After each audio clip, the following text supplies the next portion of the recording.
Bismillahirrahmanirrahim. Assalamualaikum warahmatullahi wabarakatuh.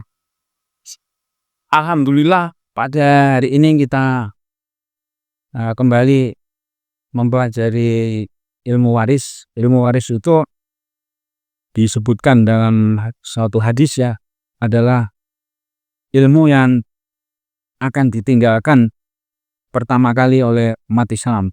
Jadi umat Islam sendiri justru malah banyak yang menolak ketentuan-ketentuan waris yang diatur dalam Al-Quran. Bahkan ada seorang ulama besar ya tidak perlu disebut namanya, malah pernah menjadi menteri agama beliau itu terang-terangan menulis buku yang menyatakan hukum waris itu tidak adil, masa laki-laki 2 bagian, perempuan 1 bagian. Nah, tidak berapa lama setelah buku itu diluncurkan, beliau dijemput oleh malaikat maut, langsung dipanggil oleh Allah itu. Nah, itu artinya kita jangan coba-coba melawan ayat-ayat Allah yang ada di dalam kitab suci Al-Quran, bahwa ketentuan-ketentuan waris itu sudah harga mati.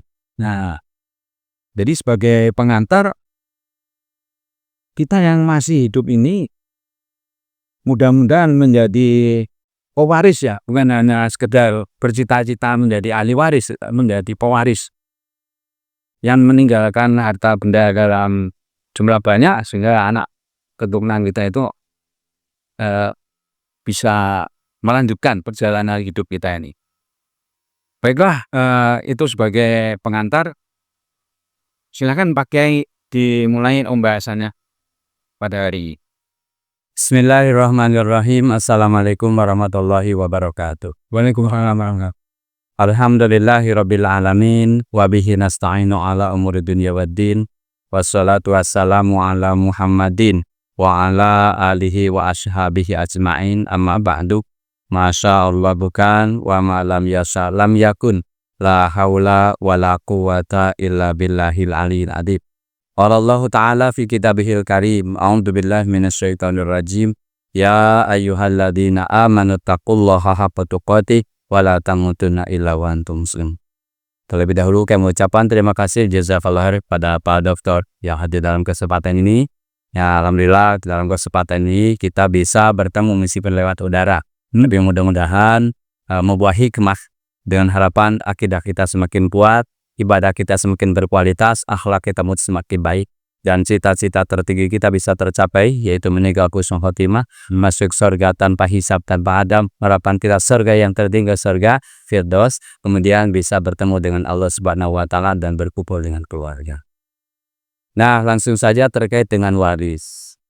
Waris ini sebagaimana tadi sudah disampaikan sabda Rasulullah Shallallahu Alaihi Wasallam, ta'allamu al-faraidha wa alimuhan nasa bainaha nisful ilmi wa huwa awwalu syai'in yunzau min ummati.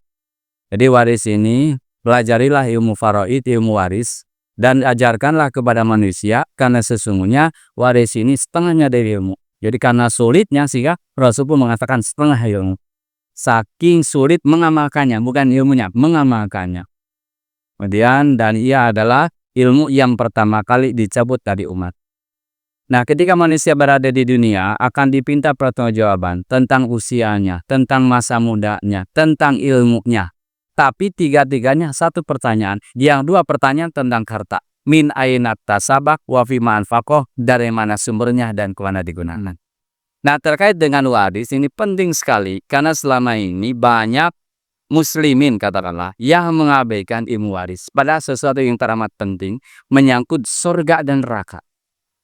Nah, barang siapa yang menegakkan hukum waris, maka baginya surga kekal selama-lamanya. Tilka hududullah wa ma yutingillah wa rasulahu yudkhilu jannatin tajri min tahtiha al-anharu khalidina fiha wa dzalikal fawzul adzim. Itulah ketentuan-ketentuan Allah. Barang siapa yang taat kepada Allah dan Rasulnya dalam menegakkan hukum waris, maka Allah akan memasukkan ke dalam surga yang mengalir di bawahnya sungai-sungai, mereka kekal di dalamnya. Itulah kemenangan yang sah. Jadi bukan besar kecilnya harta, bukan besar dan sedikitnya harta, tapi ketaatan. Sehingga sabda Rasulullah, kullu ummati yadkhuluna jannah illa man haba. Seluruh umatku akan masuk surga kecuali yang enggak. Man ata'ani dakhala jannah wa man asani faqad aba. Barang siapa yang taat kepadaku, maka ia akan masuk surga, dan barang siapa yang tidak taat kepadaku, hakikatnya ia enggan masuk surga. Dengan mentaati Allah dan Rasul-Nya, berarti hakikatnya dia sudah membuka pintu surga. Makanya bagi orang yang menegakkan hukum waris sesuai dengan ketentuan Allah dan Rasul-Nya, tidak melihat besar kecilnya harta, tapi ketaatan kepada Allah dan Rasul-Nya, Allah menyediakan surga yang mengalir di bawahnya sungai-sungai. Kepada siapa? Kepada keluarga yang membagi waris dan semua yang terlibat. Tidak. Tapi sebaliknya, dalam surat An-Nisa ayat 14-nya, wa may ya'sillaha wa rasulahu wa yata'adda hududahu yudkhilu naron khalidan fiha walahu adabu. Barang siapa yang mendurhakai Allah dan Rasul-Nya dan melampaui batas ketentuannya, niscaya Allah memasukkan ke dalam neraka, kekal di dalamnya, dan baginya adab yang meninggalkan sangat dasar. Ketika tidak menegakkan hukum waris, umpama bagi laki-laki seharusnya 2 bagian, bagi perempuan 1 bagian. Dibagi rata, laki-laki 1 bagian, perempuan 1 bagian. Dengan alasan nikah semuanya anak ayah kita, anak ibu kita. Dengan semacam itu, maka ancamnya dahsyat luar biasa, dan baginya yang ketika mendurhakai Allah dan Rasul-Nya, melampaui batas, tidak mentaati ketentuan Allah dan Rasul-Nya, maka Allah akan memasukkan ke dalam neraka, kekal selama-lamanya. Kemudian baginya siksa yang menghinakan. Ternyata bukan hanya sebatas di dunia, tapi di dunia dan seperti hanya air, 1 gelas kena tinta setetes hancur semua. Dahsyat luar biasa ketika seseorang menerima waris tapi tidak sesuai dengan ketentuan Allah dan Rasul-Nya, bukan hanya dirinya yang keracuni, tapi keluarganya, anaknya, cucunya, cicinya, dan seterusnya. Selama harta itu belum habis, maka selama itulah dirinya dan keturunannya memakan harta yang haram. Ancamannya sungguh luar biasa. Makanya dalam pembagian hukum waris, dalam pembagian harta itu jangan disimpan terlalu lama, harus secepatnya. Kewajibannya hidup kepada yang meninggal itu memandikan, mengkafani, menyolatkan, menguburkan, membagi waris. Jadi ketika setelah selesai pemakaman, kemudian secepatnya membagi waris. Bukan apa-apa, tetapi menyelamatkan diri, menyelamatkan keluarga, dan menyelamatkan orang yang meninggal. 2 pertanyaan bagi urusan harta, bagi seseorang yang meninggal, min aina iktasaba wa fima anfaqo, dari mana sumbernya dan kemana itu dahsyat. Sehingga tidak ada peluang bagi yang lain memakan harta yang haram. Gambarnya semacam ini. Kalaupun seseorang meninggal, katakanlah, kemudian ada bajunya dibagikan, belum ada pembagian hukum waris, enggak halal. Belum milik siapapun, karena belum ada peralihan kepemilikan. Jadi peralihan kepemilikan harta itu diantaranya lewat jual beli, lewat pinjam meminjam, lewat hibah. Salah satunya lewat waris. Ketika seseorang meninggal tidak ada akad pembagian waris, maka harta itu bukan milik siapapun. Ketika innalillahi wa inna ilaihi raji'un, semuanya milik Allah, bukan milik siapapun. Kalaupun kita ingin memberi dari harta yang sudah meninggal, belum ada pembagian waris, itu tidak halal. Umpama begini, si A meninggal, kemudian di sana ada kebun. Kemudian kebunnya itu ada buahnya, diambil, enggak halal sebelum pembagian waris. Ataupun ada koala, kemudian ada ikannya diambil, enggak halal. Kenapa? Belum ada pembagian waris. Atau rumahnya, dia meninggal, suami atau istrinya meninggal, kemudian belum ada pembagian waris, rumah itu didiami, maka sebelum ada pembagian waris tidak halal. Ataupun kita memberi kepada seseorang, ini memberi pakaiannya, tapi belum ada pembagian, itu pun tidak halal. Sebenarnya begini, tuh ada ayam, siapa yang mau ayam, punya siapa, nggak tahu, kan nggak halal. Jadi memang harus secepatnya, jangan menunggu berbulan, bertahun, harus secepatnya. Makanya aset harta seseorang itu harus diketahui oleh ahli warisnya, sehingga ketika meninggal langsung pembagian. Jangan sampai tidak diketahui oleh ahli warisnya, jadi masalah. Sehingga jangan sampai ada peluang bagi yang lain mengambil harta yang bukan haknya ataupun diambil haknya oleh orang lain. Itu dampaknya sungguh luar biasa. Maaf Pak Kiai, nonton Saya kira kembali silakan. ada suatu kasus ya, Ya, menarik. seorang kakek yang meninggal dunia, masih ada nenek. Nah, dan nenek itu punya anak 6. Ya. Nah, kelima anaknya yang lain itu tidak sanggup mengurus nenek tadi karena sudah lanjut usia, terus sering sakit-sakitan. Nah, ini harus diurus oleh anak yang pertama. Ya. Nah, ternyata nenek bahagia diurus anak yang pertama ya. Nah, ternyata selama 5 tahun dirawat itu kan perlu biaya berobat, perlu biaya makan sehari-hari. Itu ternyata dicatat dalam buku tiap hariannya. Sehingga sana gini, sudah dihitung 15.000. Ya, betul. Terus Menarik. beli obat 500.000 gitu. Nah, akhirnya total jenderal itu 500 juta. Ya. Biaya merawat ibunya sendiri ya. Sendiri ya. Di mana 5 saudaranya kandungnya itu tidak sanggup karena ya tidak punya uang lah, singkat cerita. Nah, ternyata ketika nenekku meninggal kan berarti kedua orang tuanya sudah meninggal Pak ya. Ya. Nah, ketika mau bagi waris, si kakak pertama tadi bilang ke 5 saudaranya itu, tunggu dulu, jangan dibagi waris dulu. Biaya-biaya ibu kemarin ikut saya itu tolong dibayar dulu pakai harta warisan yang ada. Biasa. Katanya ini buktinya, ini catatannya lengkap. 500 juta kamu semuanya kaget kan? Loh, kenapa dihitung gitu kan? Ya benar, karena kamu semua tuh nggak ada yang mau ngurus ibu gitu kan. Nah, ternyata biaya mengurus orang tua itu sangat besar sekali ini. Karena namanya orang tua tuh sudah sakit-sakitan kan, perlu banyak perawatan kan sebagainya. Nah, memang kekayaan nenek tadi itu ada 2 miliar itu kita ya Pak ya, kalau dihitung rupiah ya. Nah, terus bagaimana menurut Pak Kiai kok anak pertama tadi ngurusi ibunya sendiri kok dihitung gitu loh? Wah, gimana silakan deh. Menarik pertanyaan yang sangat-sangat menarik, luar biasa. Pertama, ketika seseorang meninggal, suami atau istrinya dulu ya. Jadi secepatnya dulu pembagian waris. Ini itulah pertama dulu. Secepatnya warisan kakeknya, bapak berarti ya, bapaknya meninggal, kemudian ada ibunya, berarti kan itu ya, yang ngurus anak-anaknya. Pertama, kalau bapaknya pertama meninggal, neneknya berarti kebagian 1/8 karena ini anak. Tapi kalau kerjasama ada gonogini, itu adat sebetulnya. Kalau menurut Ibnu Abbas itu 1/3, 2/3, 1/3 untuk perempuan, 2/3 untuk laki-laki, dikiaskan lidzakari mithlu hadzil unsayyain. Jadi bagi laki 2 kali lipat perempuan. Tapi kalau menurut kompilasi hukum Islam di kita di Indonesia, nah ketika kerjasama ada gonogini, sehingga dibagi 2. Katakanlah tadi hartanya 2 miliar. Berarti 1 miliar milik si nenek, 1 miliar milik si kakek.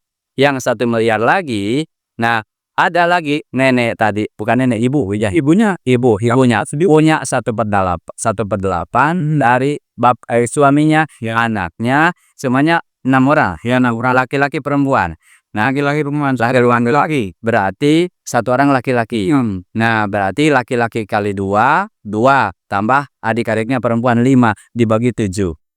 Laki-laki mendapatkan 2 bagian, perempuan 1 bagian. Nah, ketika ada pengurusan berarti harta si nenek ya digunakan. Berarti kan ada tadi 1 miliar lebih dihitungnya. Jadi ketika ada pembagian pengurusan dihitung hampir 500 juta, langsung aja harta ibunya, maksudnya harta istrinya tadi. Nah, yang jadi masalah ya tadi kan dihitung, yang jadi masalah belum ada pembagian waris tapi sudah ditulis, itu kan jadi masalah. Maka harusnya sepatnya.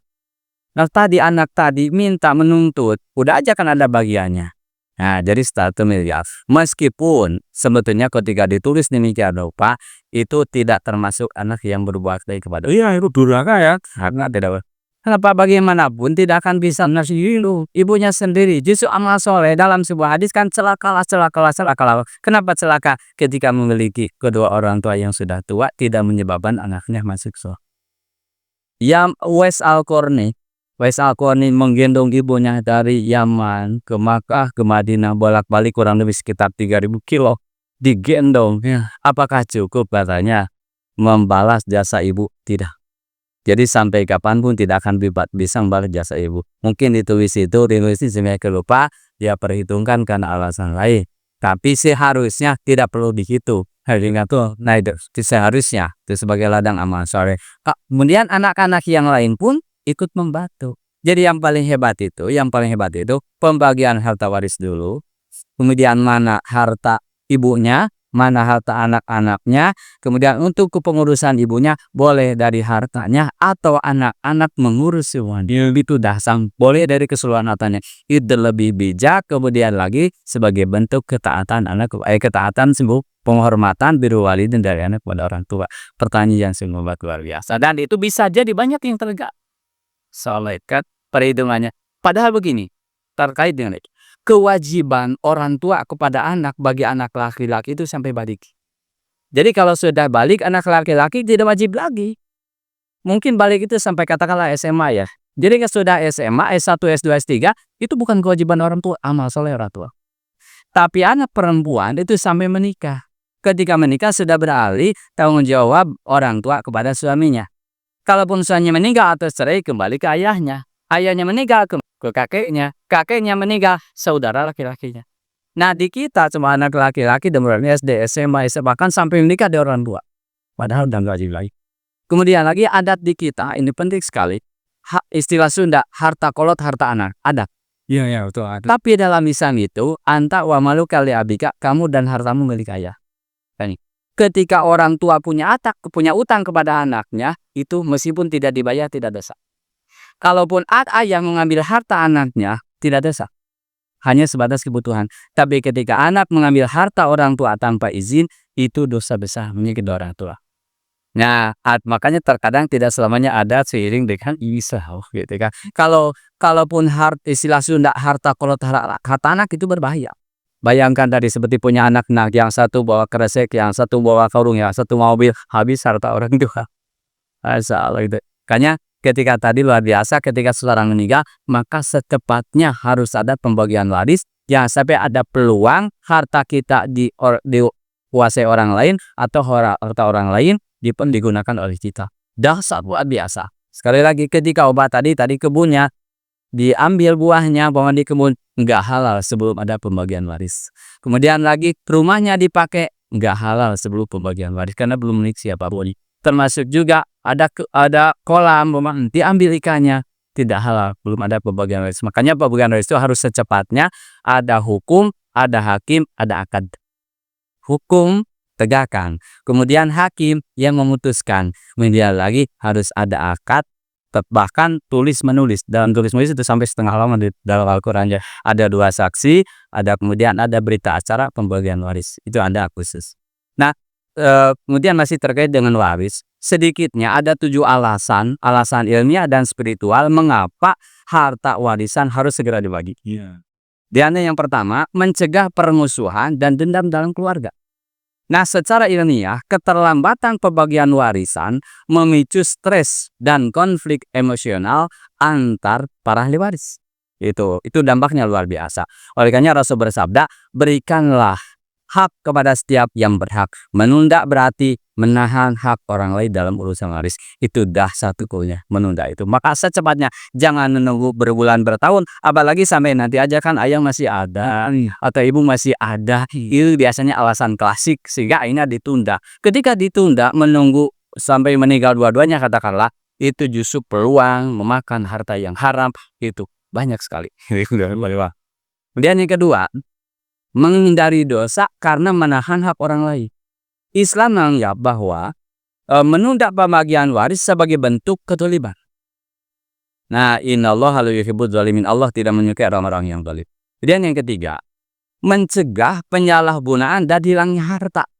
Sering ketika ditunda terlalu lama tiba-tiba dijual anaknya tanpa isi. Benar. Secara ilmiah, harta yang tidak dibagi sering disalahgunakan atau bahkan bisa hilang dijual oleh sebagian ahli warisnya tanpa sepengetahuan, hanya timbul penyelewengan, gitu kan. Dampaknya sungguh luar biasa. Walau ada bagi mereka siksa yang menghinakan itu bukan hanya sebatas di akhirat dunia. Ternyata dengan menunda pembagian waris, akidah rusak, ibadah hancur, akhlak pun baik. Akhlak baik pun bisa rusak. Bahkan terjadi permusuhan, terputusnya silaturahmi dan bersaudara. Nah, ketika banyak makan harta haram, memakai harta haram, khawatir ibadahnya tertolak. Innallaha thayyibun la yaqbalu thayyib. Allah itu suci, tidak akan menerima kecuali yang suci. Kemudian alasan yang keempat, menjaga keberkahan harta dan hati. Keberkahan harta dan hati.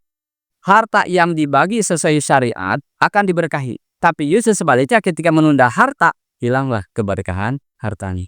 Karena harta itu min ayna tasabah wa fiman pamok, dari mana sumbernya dan kemana digunakan. Itu sangat dahsyat, luar biasa urusan harta.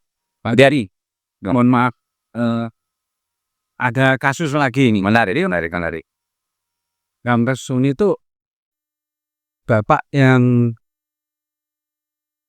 punya harta banyak. Dia sebelum meninggal malah berpesan, harta saya jangan dibagi, katanya. Oh, Harta saya jangan dijual, katanya. luar biasa.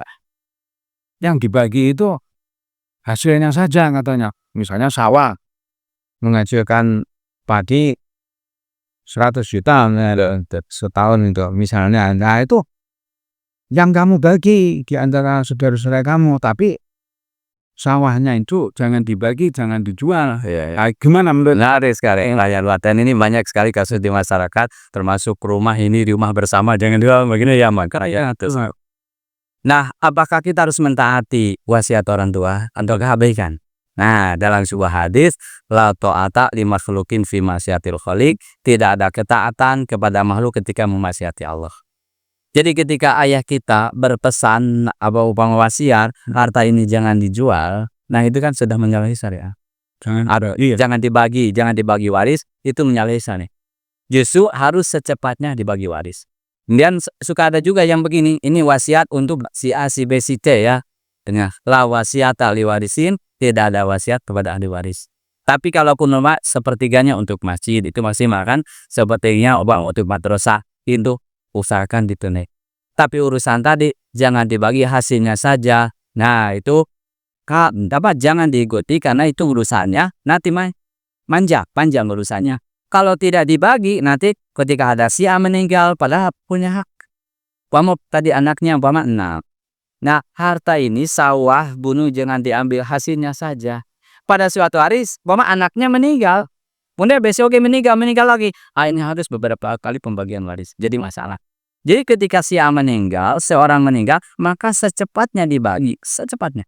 Itu kan. Nah, dalam hal ini justru kenapa harus dilanggar wasiat orang tua? Nah, melanggar wasiat orang tua untuk tujuan kebaikan, bukan maksiat.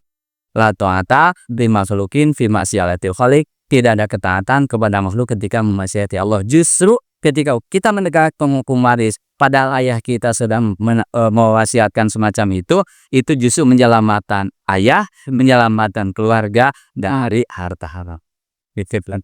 Apalagi dibagi rata, hasilnya dibagi rata, udah menyalahi lagi pasti ya. Nah, itu menarik sekali ya. Itu sambil ini ada pertanyaan nanti, boleh silakan langsung aja kalau ada pertanyaan di masyarakat, boleh. Nah, sambil melanjutkan nanti kalau ada pertanyaan, Mbak. Kemudian yang kelima nih, di antara kenapa harus secepatnya membagi waris, menghindari campur aduk harta yang dapat menjadi harta haram. Jika warisan tidak segera dibagi, harta bisa bercampur antara yang berhak dan yang tidak berhak. Itu masalahnya. Katakanlah ini ada rumah, peninggalan orang tua, belum dibagi. Ada yang rusak diperbaiki.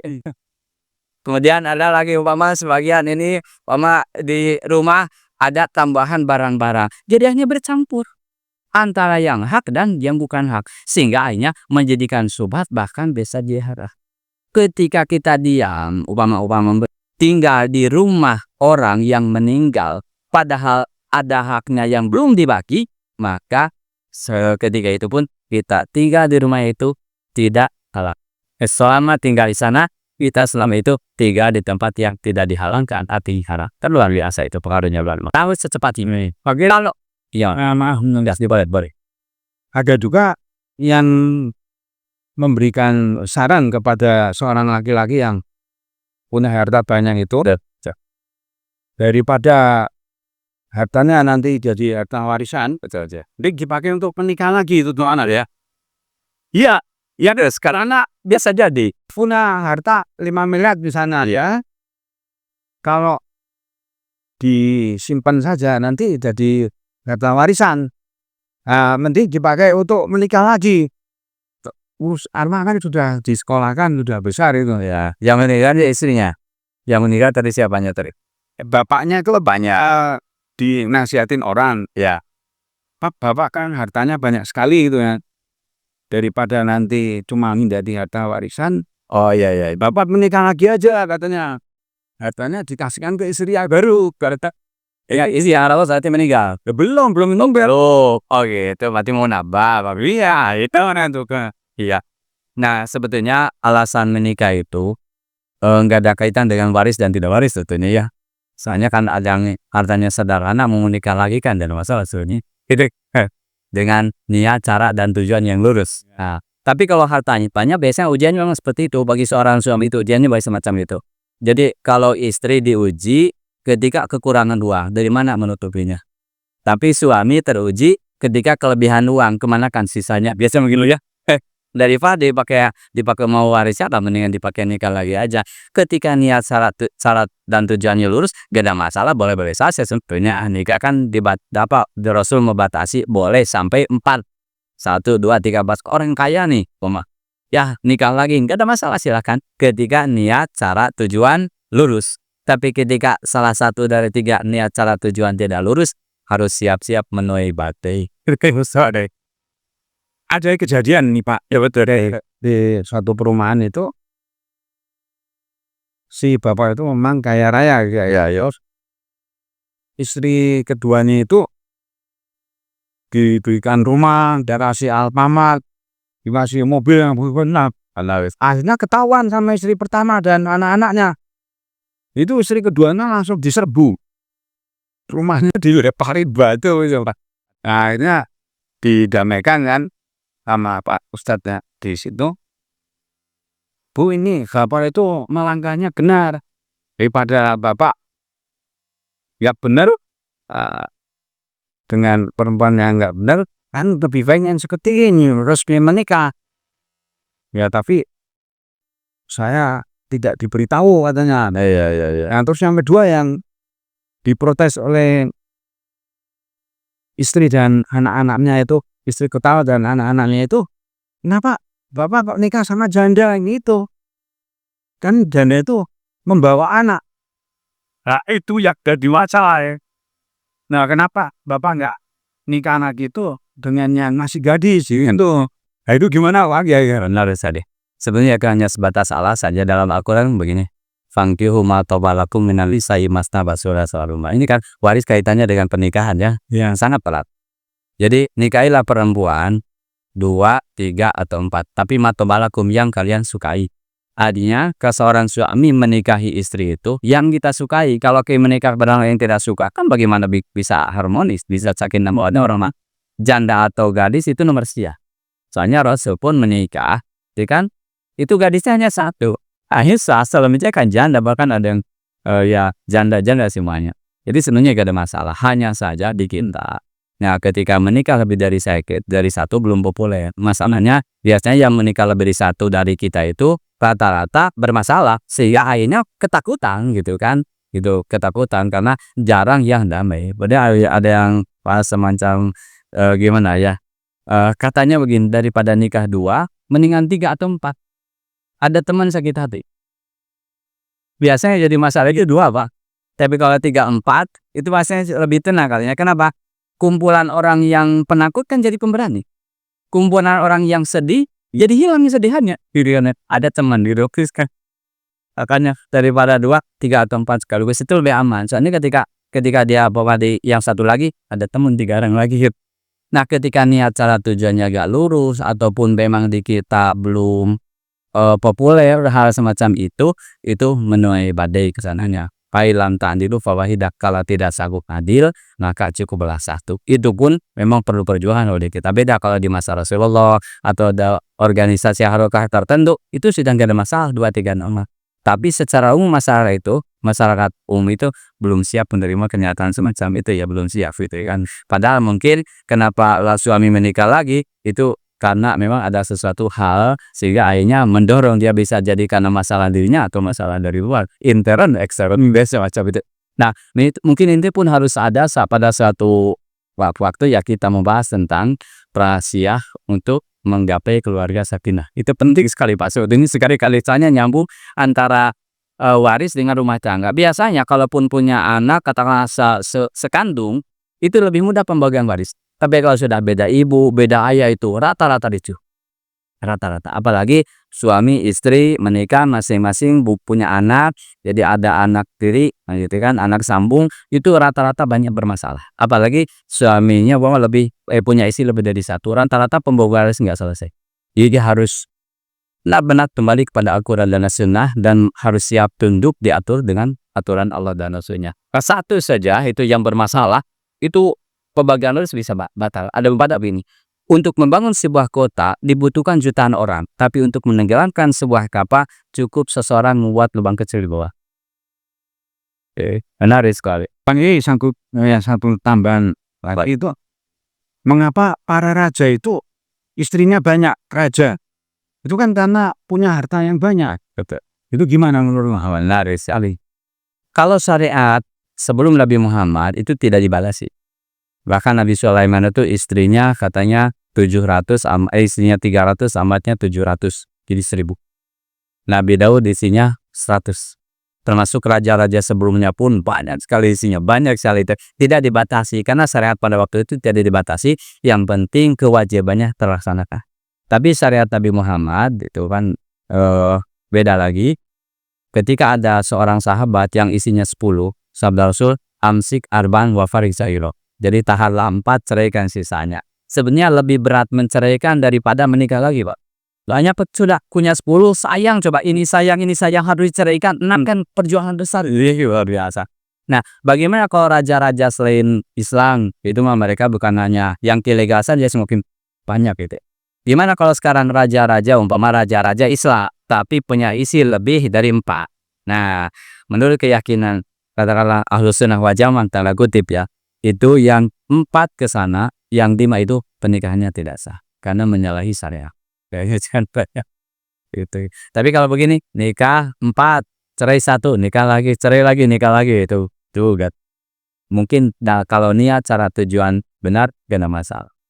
Tapi sebetulnya itu resikonya sangat besar sekali gitu yang namanya pernikahan. Tidak ada aturannya. Tapi saya melihat ada suatu pelajaran yang sangat mahal dari seorang raja itu. Ya.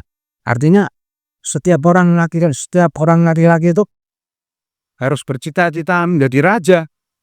Ya kan, supaya seperti raja ya. Kita sampai meninggal dunia sebagai orang biasa tidak bisa meniru raja kan. Iya. Emang ada doa Nabi Sulaiman. Gimana? Rabbik firli wahabli mulkan layam bagi lihadin min ba'di inam pantau hatian udah hasil. Ya Allah, ampunilah aku, wahabli dan berilah aku miladunka, Rabbi habli mulkan kerajaan layam bagilah di mana tidak ada kerajaan sepeninggalku. Jadi bolehkah kita berdoa dengan doa Nabi Sulaiman? Boleh saja. Nah, dengan harapan akidahnya, ibadah, akhlaknya sehebat Nabi Sulaiman gitu ya, gitu. Karena raja kan memerlukan kekuatan dahsyat, kekuatan bastotan fil ini wajismi, kekuatan ilmu, kekuatan fisik gitu. Jadi bukan hanya cita-cita jadi raja, hanya ini banyak isi saja gitu kan, boleh diipak. Memang kalau raja di kita kan begitu rata-rata ya, karena punya kekuatan, harta, pangkat, gelar, jabatan dimiliki sehingga arahnya ke sana. Selama niat cara tujuan dalam Islam tidak dibatasi isinya, boleh-boleh saja. Tak hanya saja batasnya jumlahnya saja, jangan lebih dari 4. Termasuk juga kepemimpinan dalam Islam kan waj'alna lil muttaqina imama. Jadilah kami menjadi imam itu kan pemimpin orang-orang yang bertakwa, pemimpin orang-orang yang beriman, baik di dunia ataupun di akhirat. Artinya dalam hal kebaikan kita harus jadi pionir, pelopor utama.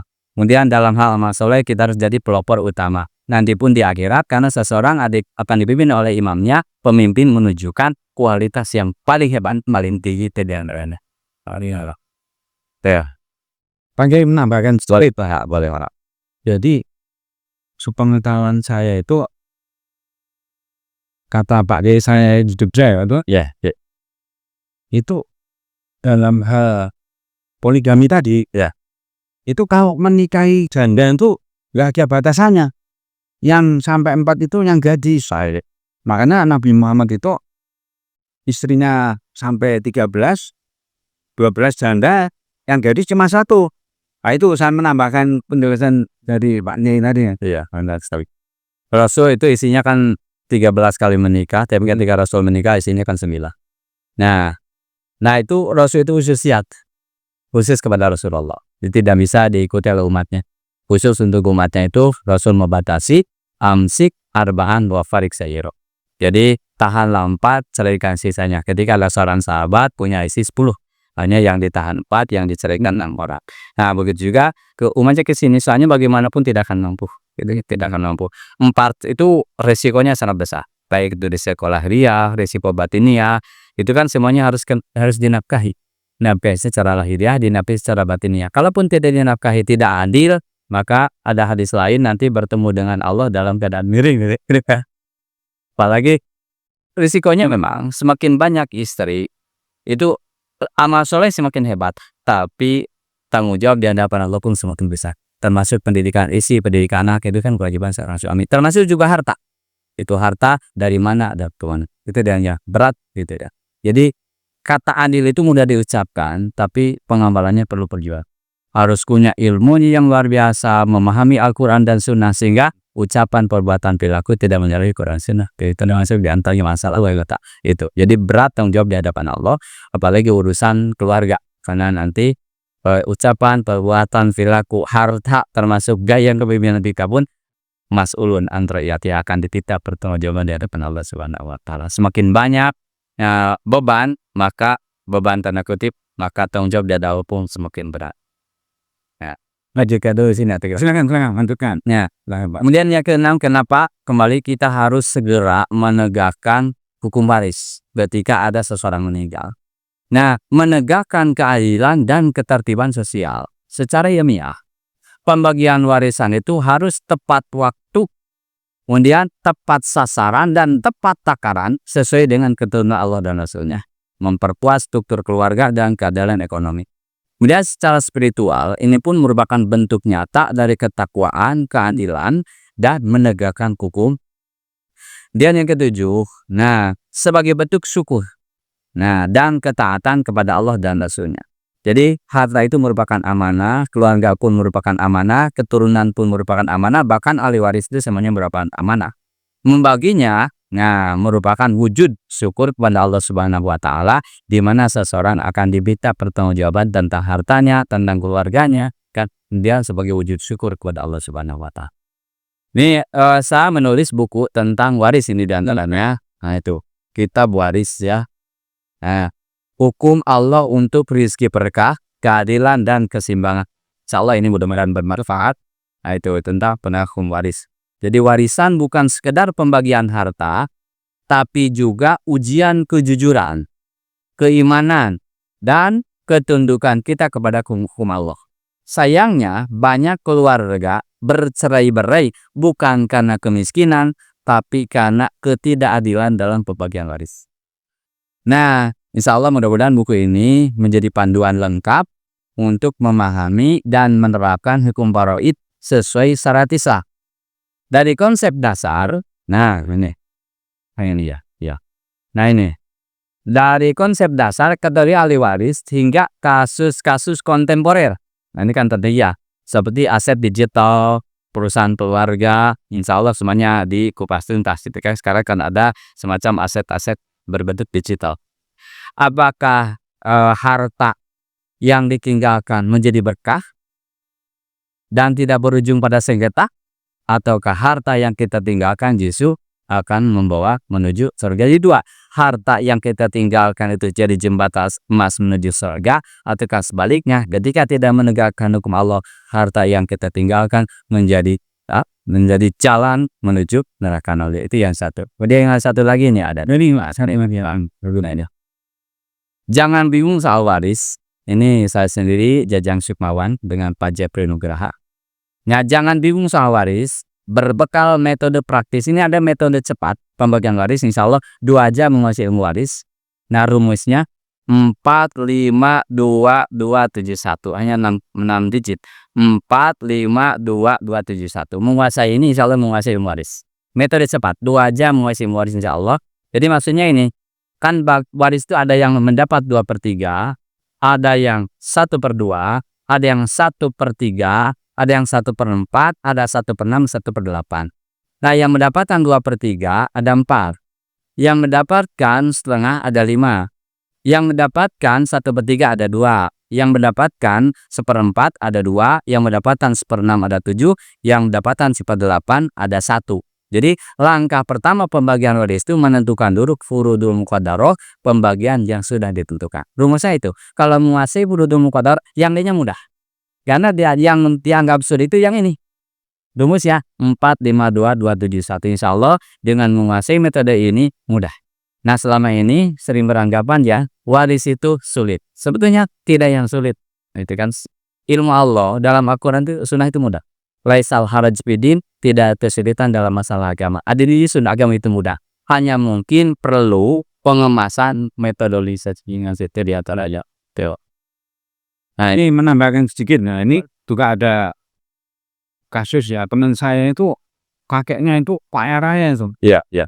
Tapi karena ibu teman saya itu merantau di luar kota meninggalkan desanya.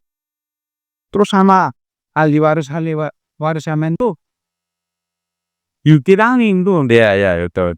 Dicurangin, harusnya dapat sekian, memang dapat sedikit, yang lain ada rebutan. Iya. Intinya singkat cerita. Nah itu, nah saya juga melihat ternyata sesama saudara kandung tuh tega merebut warisan saudaranya. Nah itu ya, mungkin perlu disosialisasikan ya, Betul. bahwa harta warisan itu sangat berbahaya sekali kalau direbut. Iya. Ibaratnya itu bara api ya, itu malah direbut gitu. Tapi memang selama ini itu yang perlu dijelaskan adalah bahwa jangan sampai merasa tinggal di kampung ya, jangan sampai merasa sudah merawat orang tua terus minta bagian warisan paling banyak gitu. Itu nggak mau mengikuti ketentuan Allah kemarin, karena dia merasa saya yang ngurus kakek, ngurus nenek di sana ini tuh. Gimana menurut Pak Kiai? Menarik sekali. Dan itu sering terjadi. Bahkan banyak anak angkat itu yang tidak berhak mendapatkan waris malah mengambil. Itu ada semacam itu. Maka luar biasa ancamannya. Tadi wa may ya'sillaha wa rasulahu wa yata'adda hududahu yudkhilu naron khalidan fiha walahu adzabun muhin. Itu ancamannya sungguh luar biasa. Benar. Nah, barang siapa yang mendurhakai hukum Allah dan Rasulnya, mengambil harta orang lain, itu kan, atau sengaja dibiarkan, sengaja ditunda. Nah, dengan hal apa? Nah, nanti harganya biar naik ataupun biar membatasi orang lain supaya tidak mendapatkannya, atau dengan berbagai macam alasan lain. Barang siapa yang mendurhakai Allah dan Rasulnya serta melanggar batas-batas hukumnya, maka Allah akan memasukkan ke dalam neraka, kekal di dalamnya, dan baginya siksa yang menghinakan. Nah, ancamannya ternyata bukan hanya sebatas dunia, bukan hanya akhirat, tapi dunia. Orang yang mengambil harta orang lain secara dolim, seperti tadi diambil pada orang lain, itu secara akidahnya rusak, ibadahnya tertolak, akhlaknya buruk, kemudian terputuslah silaturahmi. Ancamannya la yadkhulul jannah, tidak akan masuk surga orang yang memutuskan silaturahmi. Kemudian ini sudah mengambil harta orang lain, memakan harta dengan cara batil, hakikatnya dia sudah memakan bara api neraka. Dan yang rusak itu bukan hanya dirinya, termasuk keluarganya, keturunannya, pengaruhnya luar biasa. Makanya akidahnya hancur, ibadahnya rusak, akhlaknya rusak, persaudaraan silaturahmi bisa rusak, bahkan hakikatnya dia memakan api neraka. Awal akhir itu hartanya pun habis, dia akan semakin jauh dari Allah. Urusannya dah satuan di atas sedang. Pak Kiai tahu nggak sebabnya ada orang kok tega merebut harta warisan ya, mendolimi saudara-saudaranya? Tahu nggak penyebab utamanya? Cinta dunia. Jadi dia terlalu cinta dunia sehingga mengabaikan akhirat. Hanya satu sebetulnya yang menyebabkan dia selamat, itu hanya takut kepada Allah. Ketika sudah tidak takut kepada Allah, itu menghalalkan segala cara. Ya, kenapa? Kembali di negeri kita aja ya, ketika banyak korupsi karena memang tidak takut pada Allahnya. Tarik ke atas, injak bawah, sikut kanan, sikut kiri, menghalalkan segala cara. Ketika tidak takut lagi kepada Allah, apapun bisa dilakukan. Hanya satu sebetulnya, takut, takwa, dan beribadah. Nah, itu sudah saya selidiki Pak Kiai. Betul. Sebab utama orang merebut warisan saudaranya, menguasai warisan orang tuanya itu sebabnya cuma satu. Apa? Malam-malam nggak tahajud itu orang. Iya, itu asap ya ada. Itu Ada ya. Ya, sedangkan dilanjutkan ya luar biasa itu dia. Itu diantaranya tentang pembagian atau waris. Nah, ini merupakan nasihat berharga ya bagi kita. Dengan adanya pembagian di sini terutama penyelamatan diri, penyelamatan keluarga, penyelamatan harta. Nah, dunia itu kan sebentar. Ada 5 macam alam yang kita lalui. Alam ruh, alam rahim, alam dunia, alam barzah, alam akhirat. Kemudian perjalanan panjang yang akan kita lalui. Jangan sampai kita menghalalkan segala cara. Hanya takut kepada Allah tadi, diantaranya termasuk kan dengan adanya tahajud itu menimbulkan rasa pun cinta kepada Allah Subhanahu wa Ta'ala. Nah, ketika cinta kepada Allah, maka dia akan berupaya menghindari hal-hal yang merenggang hubungan dengan Allah. Ketika takut kepada Allah, dia pun akan berupaya menghindari hal yang membuat Allah murka. Jadi sebenarnya cinta kepada Allah, takut kepada Allah, dan hanya berharap kepada Allah. Dan itu tiga-tiganya ada dalam tahajud, betul. Nah, yang paling penting itu terutama tadi, takut kepada Allah yang paling penting. Hanya orang yang takut kepada Allah, innama yakhsyallaha min ibadihi ulama. Sesungguhnya orang yang takut kepada Allah itu hanyalah ulama. Artinya orang yang paham. Kalau tidak paham hukum waris, tidak paham urusan-urusan hal terkait dengan pahala dan dosa, maka segala macam aturan dilanggar, ini artinya. Nah, bagi orang yang saat ini kita yang belum membagi harta warisan, padahal ayah kita sudah meninggal, ibu kita sudah meninggal, ataupun mama kakek neneknya dibiarkan begitu saja, takutlah kepada Allah. Karena bisa jadi ada hak orang lain yang kita gunakan atau kita harap orang lain. Nah, kita akan mengalami beberapa fase, beberapa alam berikutnya. Di antaranya pertama alam barzah. Orang yang memakan harta haram itu akan mendapatkan siksa kubur. Di alam barzah itu lama sampai kiamat. Kemudian dibangkitkan di alam barzah, kurang lebih kan dalam hadis 70.000 tahun kita bangkit dari alam barzah. Nah, sehari akhirat 50.000 tahun dunia, 70.000 tahun kali mau tumbuh. Itu bangkit saja. Belum lagi di padang mahsyar. Di padang mahsyar itu 50.000 tahun. Sehari akhirat 50.000 tahun dunia, 50.000 tahun kali 50.000 tahun. Orang yang memakan harta dengan cara yang haram, maka dia akan merasakan penderitaan dahsyat di padang mahsyar ini. Kemudian lagi menerima catatan amal. Ada yang sebelah kanan, ada yang sebelah kiri. Orang yang makan dengan harta yang batil, dengan harta yang tidak halal, maka dia akan menerima catatan amal dari sebelah kiri. Kemudian lagi ditimbang amalnya, kebaikan dan keburukannya. Orang yang makan harta yang haram termasuk kaitannya hak waris, hak orang lain dimakan, maka dia pun akan menambah beban dosanya, kemudian mengurangi pahalanya karena mendolimi orang lain. Kemudian lagi belum lagi melewati sirat. Ada yang surga, ada yang ke neraka, kan padanya. Sirat itu titian yang terbentang di bawah jana menuju surga. Orang yang memakan harta dengan cara yang halal, maka atau membagi harta dengan cara yang benar, maka akan mempercepat ketika melewati sirat menuju surga. Tapi orang yang makan harta dengan cara yang haram, terutama harta warisan, maka siap-siap terjerumus ke dalam neraka. Ancamannya luar biasa. Allah akan memasukkan ke dalam neraka, ia kekal selama-lamanya, dan baginya adab yang hina-hinakan. Dunia itu sangat singkat. Ila asyatan au duha, baikan pagi atau sore hari. Ya. Urusan harta, urusan rezeki itu tepat waktu, tepat sasaran, tepat takaran. Artinya rezeki kita tidak akan ke orang lain, dan rezeki orang lain tidak akan kita. Allahumma la mani'a lima ataita wala mu'tiya lima mana. Kalau Allah tidak akan, Allahumma la mani'a lima ataita. Nah, Allah tidak akan menghalangi kalaupun rezeki kita. Dan kalaupun bukan rezeki kita, bagaimanapun upaya, nah tetap tidak akan sampai ke badan kita. Kalaupun kita mengambil harta dengan cara yang haram, nah dengan cara yang haram, mungkin apuah milik kita, tapi tidak akan dinikmati. Bahkan akan dia selama hidupnya. Banyak yang hancur hidupnya, hancur rumah tangganya, hancur dunia akhiratnya, gara-gara memakan harta warisan. Hati-hati, sedikit kecil apapun daripada milik orang lain digunakan atau dimakan oleh kita. Nah, lebih baik milik kita digunakan oleh orang lain. Tapi itu pun tidak boleh terjadi. Semuanya harus selamat. Wa antasakum alikunaro. Itu benar kan?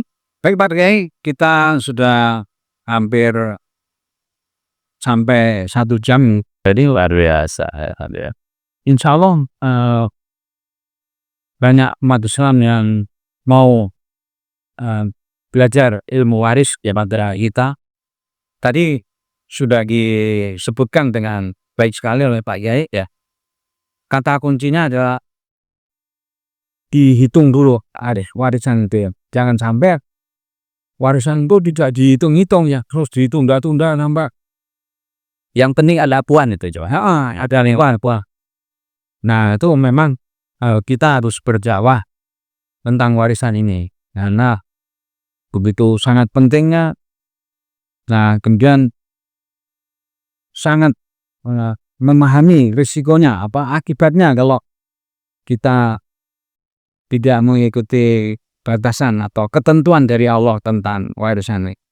Saya sendiri menilai, ya, bahwa pembagian harta waris itu persentasenya itu sudah sangat baik lah, sudah sangat adil, ya. Apalagi itu dari Allah, ya. Jadi barang siapa mempermasalahkan berapa bagian lagi itu berarti melawan Allah itu, singkat cerita, ya. Baik, silakan ditutup oleh Pak Kiai dengan doa, ya, sebagai penutup.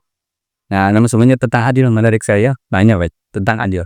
Jadi kadang banyak orang beranggapan Allah tidak adil. Seperti tadi kan ucapan seorang bahkan profesor, dia adil. Katanya perempuan 2 laki-laki, perempuan 1 laki-laki 2. Padahal kalau ketika perempuan mendapatkan harta warisan hanya untuk dirinya. Karena perempuan tidak wajib memberi nafkah.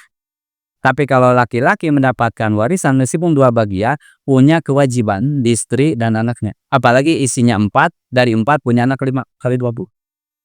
Kalau perempuan kan hidup dirinya. Karena perempuan tidak wajib menafkahi. Kalau mendapatkan waris 1 bagian untuk dirinya. Tapi laki-laki untuk dirinya, kemudian punya kewajiban nafkahi anak, istrinya, anaknya, bahkan ibunya dan saudaranya, saudari perempuannya. Itu Allah Maha Adil, Nah, oleh karena tidak ada pilihan bagi kita kecuali tunduk patuh terhadap hukum Allah Subhanahu wa taala. Hukum waris dalam Islam itu sangat adil. Wa man aqsatu minallah, tidak lebih adil daripada Allah. Maka memahami dan mengamalkan hukum waris dalam Islam bukan semata-mata persoalan menghitung angka, tetapi ketaatan, menegakkan keadilan, dan keselamatan diri, keluarga, termasuk keselamatan harta, karena harta akan dipinta pertanggungjawaban dari mana dan kemana dipenuh. Kita akhiri dengan doa, ini mudah-mudahan bermanfaat. Bismillahirrahmanirrahim. Alhamdulillahirrabbilalamin. Hamda yuafi ni'ma yukafi mazida. Ya Rabbana lakal hamdu kama yanbaghi lijalkal karimu adini syaitanik. Allahumma salli wa sallim ala Muhammadi wa ala alihi wa ashabihi amin. Amin ya Allah ya Rabbal alamin. Allahumma inna nas'aluka ridhaka wal jannah wa na'udzubika min sakhatika wan nar. Allahumma inna nas'aluka husnal fatimah wa na'udzubika min su'il khatimah wa anta tawabbana syahidan ala al-mari wa taubah. Rabbana hab lana min azwajina wa dhurriyyatina qurrata a'yun waj'alna lil muttaqina imama. Rabbana atina fid dunya hasanah wa fil akhirati hasanah wa qina adzabannar. Subhana rabbika rabbil izzati amma yasifun wa salamun alal mursalin walhamdulillahi rabbil alamin. Jazakumullahu khairan minkum. Wassalamualaikum warahmatullahi wabarakatuh. Waalaikumsalam warahmatullahi wabarakatuh.